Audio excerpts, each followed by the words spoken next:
So, I'm going to ask you a question. When did you last see Otto in The Simpsons? And if you can't quite remember, then I think that says it all. I mean, I guess there was this iconic moment. Oh wow, Windows. I don't think I can afford this place. But that was way back in season 8, 26 years ago. And yes, there was that time where he almost got married to a lady called Becky but then ditched her in favour of heavy metal music. But again, way back in season 11, and he was gone by the 8th minute. So why at a time when most of the other secondary characters are getting their big moments and developments, like Duffman being a daddy, Brandine being a smarty, and hell, Wiggum's wife being a baddie, that poor old Otto has been left behind and relegated to the D tier category with Cookie, Quan and Disco Stew? I have to say that at one point I honestly thought that Otto could have been one of the top secondary characters. And in this video, I'm going to tell you why. So let's head to the bus driver and find out where it all went wrong for Otto. Hail to the bus driver man. His lost relationship with Bart. Yep, I believe there was a time when Otto could have played an essential role in Bart's life. Otto Mann first appeared in the 3rd episode of The Simpsons and acted as the responsible adult who told Bart absolutely no skull tattoos. Until he's 14. Not till you're 14, my little friend. It was in this brief scene where we learned everything we needed to know about Otto and immediately established his close relationship with Bart. And over the first few seasons, Bart would come to Otto for advice. Like when he feared he'd be held back a grade for failing a test, he turned to Otto, who reassured him that everything will be alright. I got held back in the 4th grade myself. Twice. And look at me, man. It's also very important to note here that Bart tells Otto that he respects him. Otto, you know I respect you. I mean, you always let us throw stuff at cars and try to tip the bus on sharp turns. And in the world of Bart Simpson, who sees the adults in his life as his big pranking playground, then this was quite a big deal. It marked a very rare relationship in the little Hellraiser's life. And even though Otto's recklessness makes him far from the greatest role model for him, at least Bart can comfortably come to him to share his most gnarly ideas. I'm gonna leap over Springfield Gorge on my skateboard. Cool! He's also always there to lend an ear to Bart when he needs to work through a problem, like when Milhouse didn't invite him to his birthday party, so Otto taught him that time heals all wounds. You know, once my old lady ran off and married my brother, it hurt, but here it is a month later, and I'm sleeping under a couch! It's Otto's laid-back attitude that makes most of the other people in his life view him as a useless burnout. But the fact that he can speak to kids as his equals earned him the respect and admiration that most teachers could only hope to achieve. This is because he showed a candid relatability that resonated with the likes of Bart, but I also feel that this could have been pushed into making some other great stories with other kids, like Nelson, Dolph, Jimbo, and Kearney, aka the Underachievers. Listed as an underachiever himself by self-admission and Simpsons Wiki, we saw a more dimensional Otto back in the earlier seasons. And this dimension linked into his relationships with other characters, not just kids. It was when I was researching for my Snake Jailbird video that I realised what a consistent friendship he had with Otto. We saw Otto calling up Snake to go to a party at the Simpsons house, and then they rocked out together at a Spinal Tap concert before starting a riot when the band walked off stage. Want to trash the stage? Okay. This again showed how Otto bridged the gap between the irresponsible and the responsible characters, the dropouts and those with jobs. And even though he's by no means as dangerous as Snake, he obviously still ran in the same circles. He's a rare case where he could have been one of those adult characters that the kids could really relate to. He was laid back, a bit reckless, and had a lot of fun outside of his job. His relationship with Bart specifically was developed even more when he provided Otto with a place to stay when he was fired for crashing the school bus and driving without a license. Until you get a license and wear your own underwear, mister, you are suspended without pay. And even though Otto was evicted from his apartment and failed his driving test before it even began, Bart still believed in his friend. Otto, why don't you come home with me? You can stay in our garage. And yes, he lounged around the Simpsons house and wasn't the most hygienic guest, but he did rock out with Bart and was only too happy to tell a bedtime story to Lisa that she will never ever forget. I was that maniac. I was just kidding.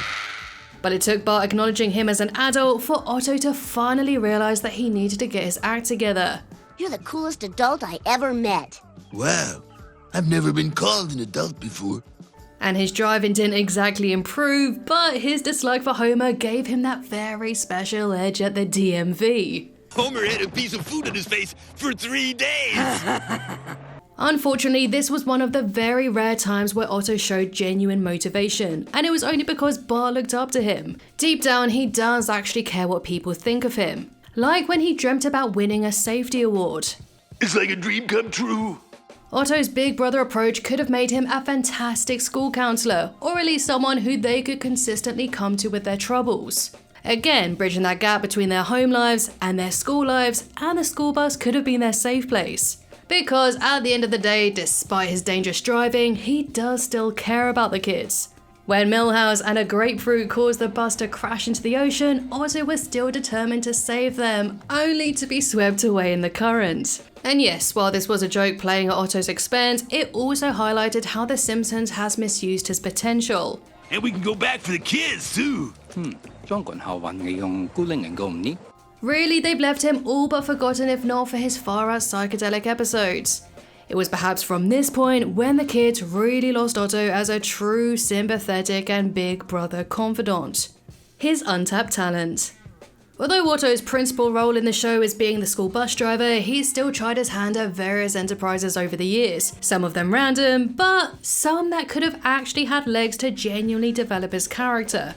In one of his earliest appearances, he pitched a comic book about a vampire-slaying bus driver, which honestly is something I'd totally like to read. And if it weren't for Otto, then the Pin Pals would never have their trophy.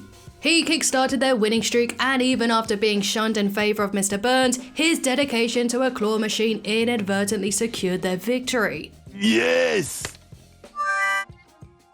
This is just another case where Otto's contributions were completely ignored. Much like his various services to the community. He was part of the volunteer fire department, drove the Seniorville trolley, and the Poolmobile. Whoa, I gotta replace that window. And he even showed a real businessman-like spirit when he repurposed the school bus for his Springfield death tour. It's honestly so disheartening that he became exclusively reserved for the stoner gags that limit him into being such a one-joke character. And Otto is Otto backwards. Now I'm scared. But it's brief scenes when we see him teaching snowboarding, which serve as a reminder to his untapped potential when it comes to mentoring Springfield's youth. But it's true, somewhere along the way, Otto just lost his mojo. But the thing that really marked as a turning point specifically for him and Bart's relationship was when the boy ruined his one chance to prove himself as a true fan of Metallica. But what did Otto do? He spanked him. Can't talk now, I'm spanking a child.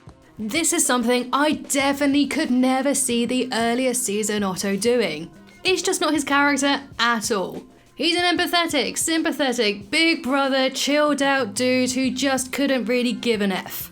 And yes, he loves heavy metal music, but I always felt like he'd put the kids before, this. The burnout. Otto's shameless love for drugs is part of what makes him so endearing, and let's face it, different from the other characters. But sadly, there's only so far you can take with this character trope, and it's kind of limiting for his storylines and has definitely held him back because it's become his one and only defining trait. It seems that somewhere along the lines, the writers just simply stopped caring about Otto. The most recent Otto-centric episode was season 22's 500 Keys. Sometime before The Simpsons' first season, Otto was instructed to drive a bus across an ice bridge, only to emerge as the sole survivor when the bus sank into the river. Except no one told Otto that the bus was filled with mannequins and not real children. Maybe it was wrong of us to let you think you killed 24 children. Thus lending him a tragic backstory, leaving little wonder to why he was so reliant on drugs. However, this story doesn't quite coincide with his earlier characterization. Otto showed no concern for his reckless driving throughout much of the show. So I must say that this attempt by the writers to deepen him just didn't go deep enough. So, will Otto ever recover? It's hard to say. Even when a legal cannabis shop opened in Springfield, Otto still preferred the scuzzy old days of buying weed that had an element of danger and excitement. Everything smells like a damp swimsuit. I'm home. This could have been a great opportunity for Otto to make a big impact, but again, his role was merely there to support another one of the other characters' schemes, in this case, Homer's. With each season, it's getting harder and harder to believe that Otto will have an increased presence in the show. Still, it's never too late, it's The Simpsons after all, it's gonna keep going. Maybe there's some hope for Otto.